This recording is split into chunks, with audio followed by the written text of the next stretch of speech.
Hi guys, in this video I'll show you how to mirror or flip an image within Canva.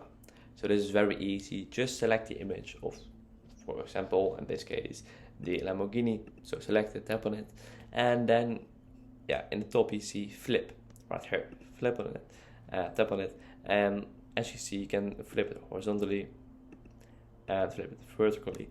So if you want to, this Lamborghini to be in the other direction, to that the car is standing in another direction, just tap on flip horizontally, and as you can see, this car is now standing in the other direction. So you can really play around with this and make very cool stuff. You also can move it like this, but this is not really flipped. So if this video is helpful, please subscribe to the channel, since it helps the channel a lot, and I'll see you in the next video. Bye bye.